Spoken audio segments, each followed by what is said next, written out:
Good day to you all. I'll be with you in a moment. I just got to go through a couple more items in my Facebook feed here. I can't believe that.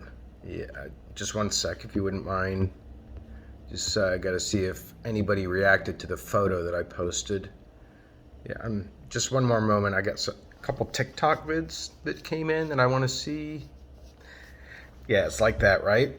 Social media, it's gobbling up our time and our interest every single day. And probably almost everybody, if not everybody in the class, finds it hard to pry themselves away from social media. That's what they do to us, right? Or are we doing it to ourselves? So I'm starting class today with this kind of mysterious question about why we go on social media, and I'm not going to actually answer that until we get to a chapter that I recently wrote and published that's going to address this very question of why we go on social media.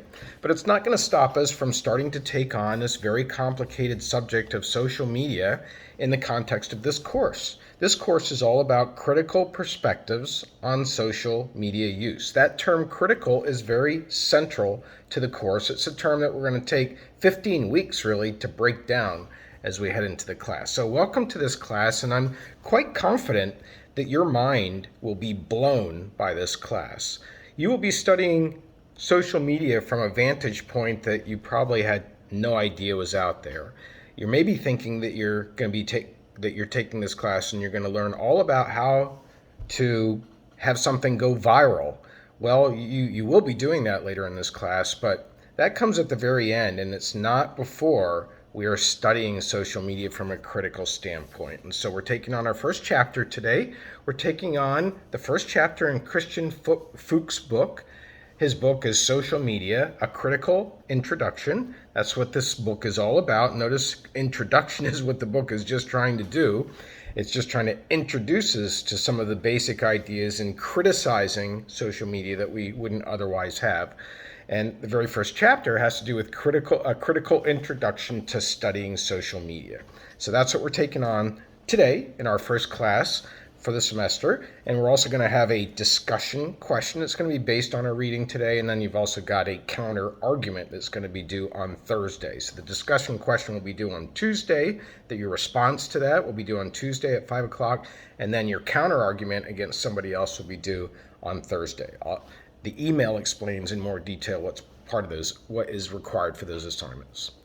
All right, so let's take on some of the key terms here. Your head will be swimming not just by the end of today's chapter, but also by the end of the course. I'm pretty confident about that as well. There's a lot of terms that are new, a lot of terms that seem similar to each other, a lot of terms that just cause your head to explode. And that's sort of the nature of what this study is all about, because we are being critical. We are unearthing things that wouldn't be there easily to look at. We have to go underneath them to pull them up. So this book has been essentially based on 3 sections. And in order to have a critical introduction to social media, we've got to get through these 3 sections. Each section has several chapters to it. So the first section is all about foundations. We're going to be studying foundations, which is basically capitalism. That's what we're going to be learning about, capitalism and what drives capitalism and how social media are organized by capitalism. That's all about foundations. And then after that, we're going to move to the section that's called applications. And now that we have the theory that came about in the foundations, we are going to start to apply it to social media settings and social media contexts. And then that leads us to futures, which is a way that we can proceed and change. That's what this book is about. It's about changing, about transformative change, actually. So the futures is all about what would social media look like in the future if we change them. And I think you'll find some surprises about that when we get to the end of the course. All right, let's move to what critical thinking is now. Critical thinking, you've heard that a lot in your college career. I'm sure you've heard about critical thinking. We want our students to be critical thinkers. We say that all the time in the communication field, but what exactly is it from Fuchs' standpoint? What does Christian Fuchs say critical thinking is all about? Well, he says it's basically got 2 components to it. 2 components if you want to engage in critical thinking. One is to look at power. And power is all about who controls society. Who owns the resources that allow them to control society? Who out there is influential? Is it just President Biden, or is it also Kim Kardashian, Of course, it's both of them because they have power. They own basic resources. They are influential. So the field of media studies is a recent field that actually didn't come about in academia until the 20th century. You can look at some fields like history and sociology, and they're very, very old, going back to Greek times. But media studies as a field, and it's a concentration in our major, if you're in that concentration, you know it well, media studies grew up with capitalism. In other words, it grew up in the 20th century as capitalism grew up.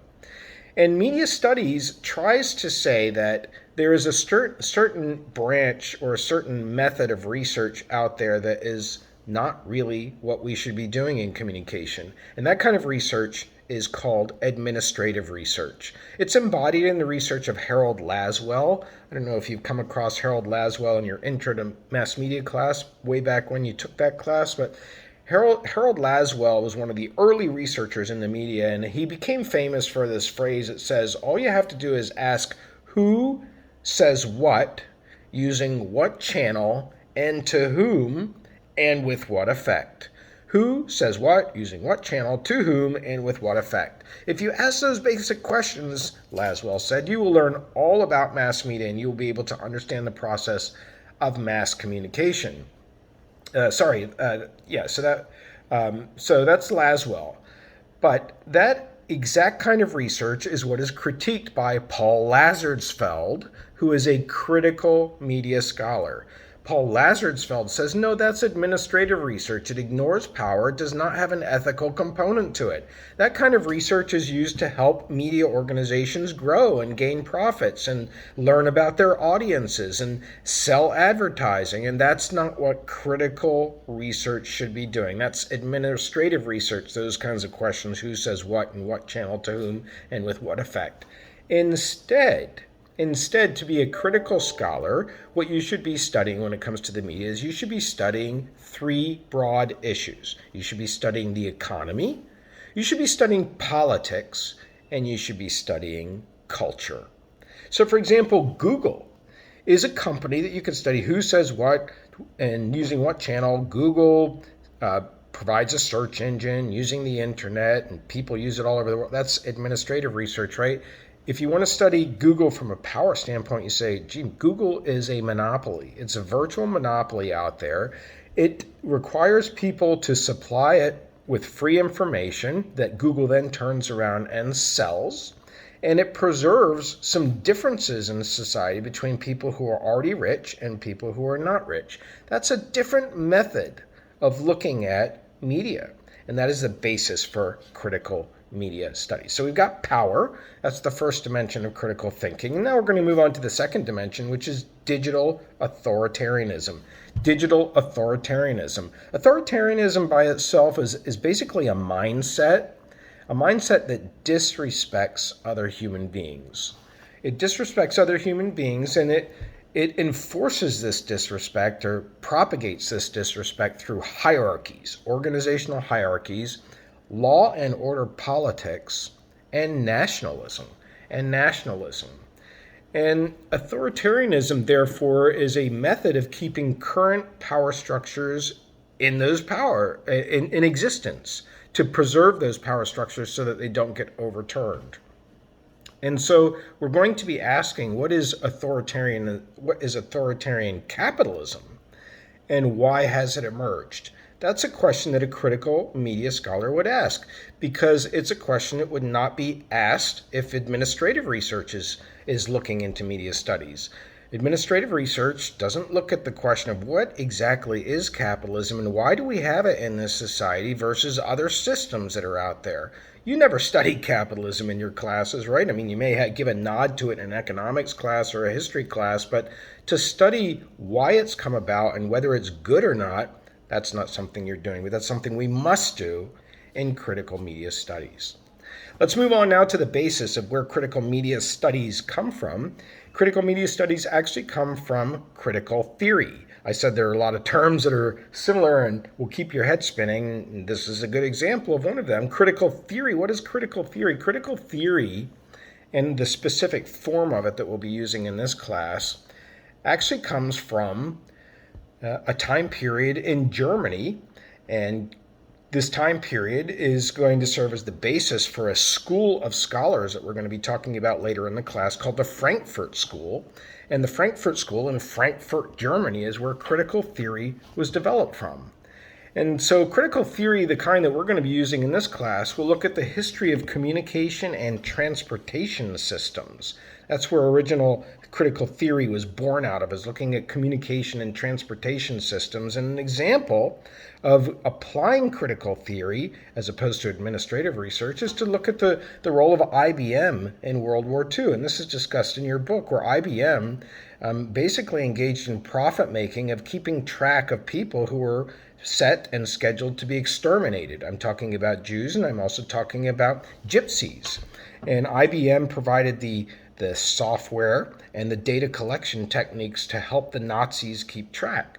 And so this is an example of critical theory that you cannot ignore, that IBM did this by talking about how successful it is as a computer manufacturer. If you have a Lenovo computer, as I do, I have a Lenovo computer, that's an IBM computer.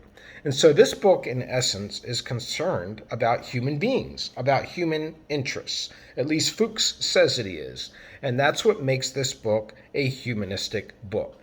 And that's what also makes this book a critical theory book. It's not just about analyzing administrative components of media, it's about making change. And so we're going to move on now to the name that's a pariah in American society, especially amongst capitalists.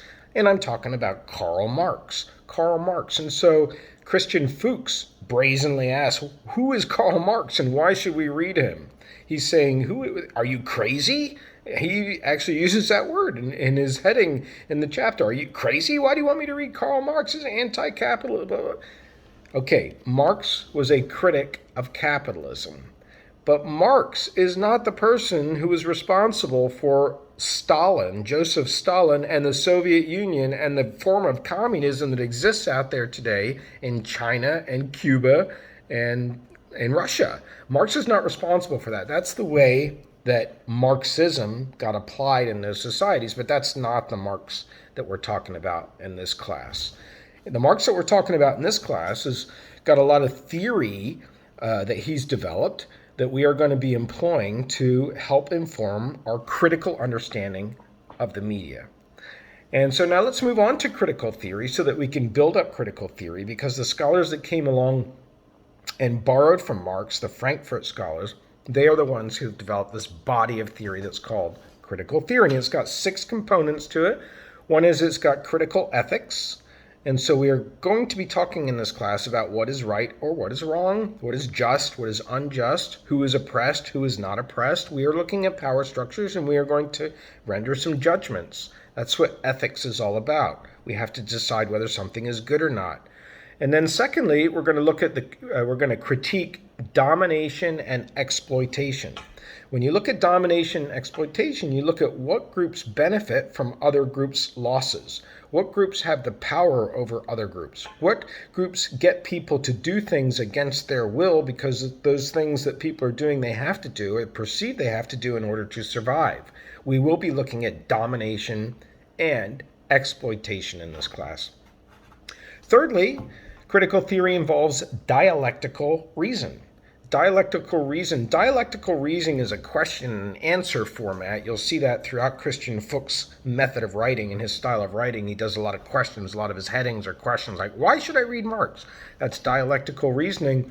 But dialectical reasoning also has other components to it. It tries to find contradictions. There are contradictions all the time. For example, capitalism is rife with contradictions. If you look at the contradiction between the rich and the poor, for example, I can walk down to 2nd Street in East Stroudsburg and I can see poverty. I can see people who are living below the poverty line on that street.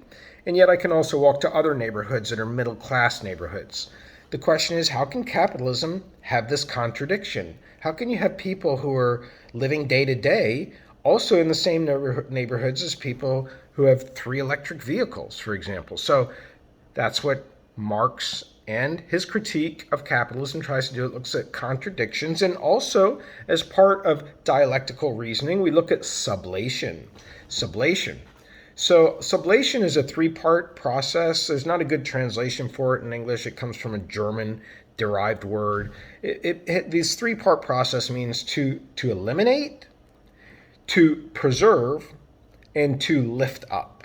That's the sort of original raw definition: to eliminate, to preserve, and to lift up. It's all about transforming a system for the better.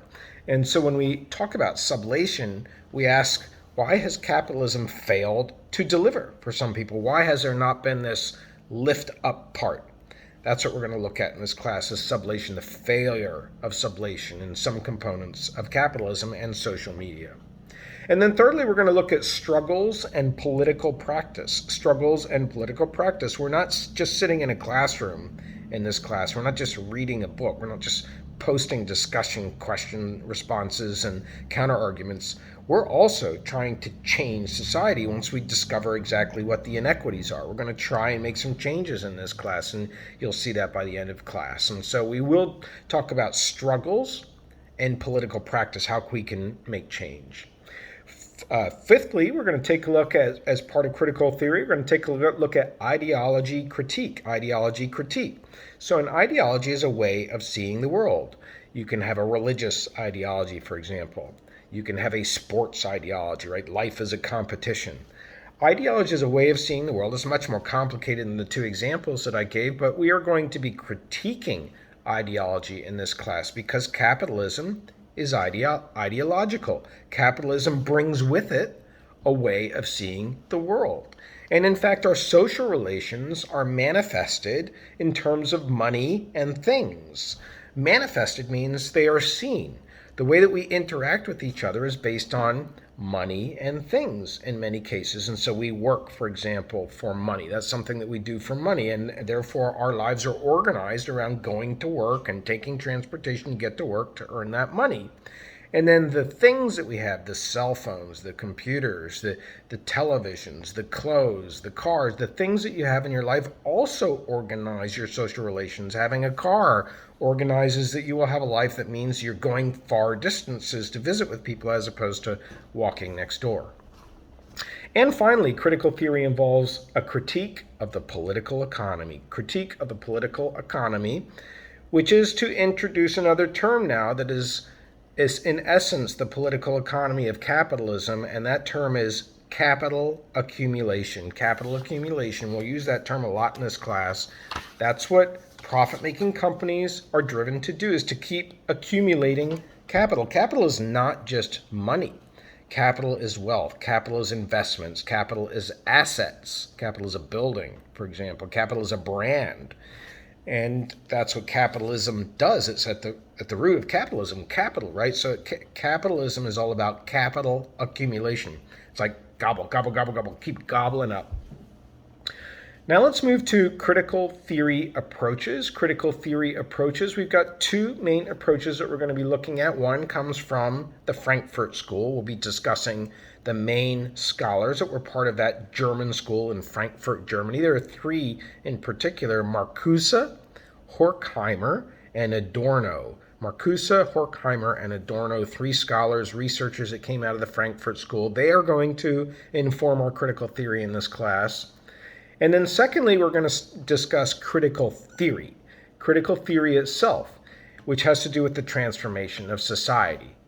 And so these two lines of research will be weaved in this class to produce an overall critical theory. And that means that we're going to study media critically.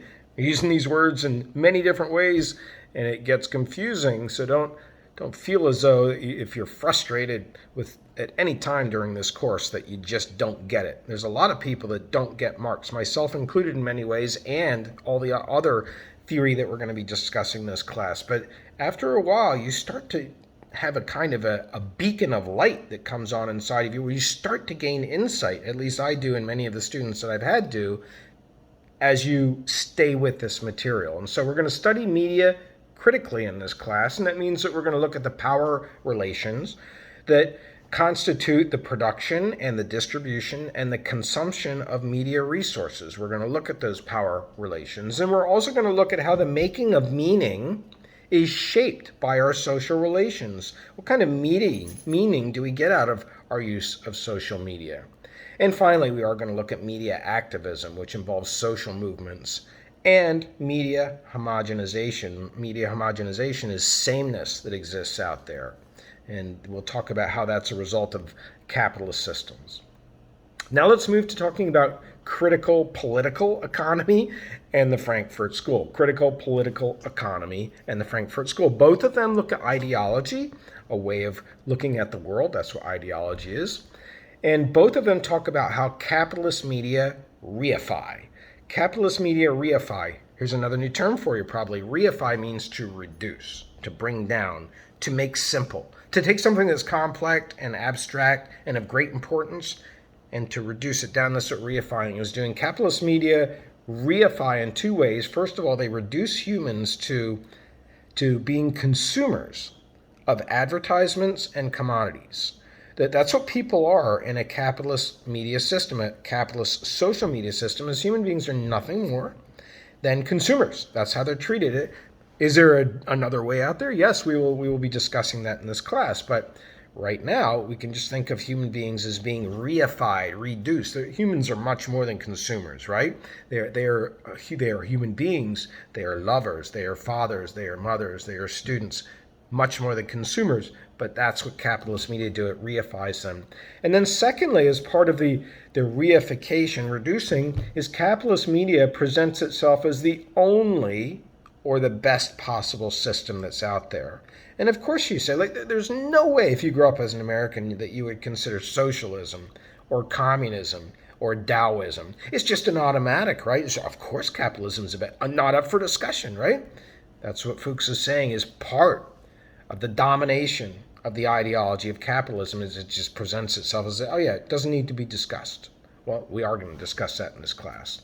And humans and their role as instruments of capital accumulation for companies, that's a big factor in understanding how humans are interplaying with social media and how their social relations are given meaning. Which takes us to the final item for today, and that's critical theory and a critique of political economy and the social media. Critical theory and the critique and a critique of political economy and social media. So we're going to be doing an analysis and critique of capitalism in this class. We're also going to be critiquing what is known as liberal ideology. Now there's a term that has been transformed by the media. It's come to be known as weak people and free people and people that spend money. That's not the way that we are using liberal ideology in this class. As we will start to get into this class, we will see that liberal ideology allows for the non-interference of government and the accumulation of capital. There's much more to it, but we will be taking that word apart because liberal as a term, as an outlook, has an ideology to it. We will also be looking at transformative practice. That is, what can we do to make changes so that the equality can be better achieved in social media. We haven't really gotten into where the inequality is, but that's what we're trying to do, transformative practice. And we are going to necessarily need to consult philosophy in this class. Philosophy is necessary for critical thinking. That's what provides us with the basis for thought. The foundations come from philosophy. And ultimately, what we want to gain from this class is critical insights for the struggles that are necessary for a just society. So I and Fuchs and Marx have all hit you over the head pretty hard in our first class, starting to get to know media. Sounds like we're heading into some dark corners, but stay with us. You're going to be uncovering dimensions of social media that you probably never knew existed, and I hope you find those dimensions fascinating. Have a great day.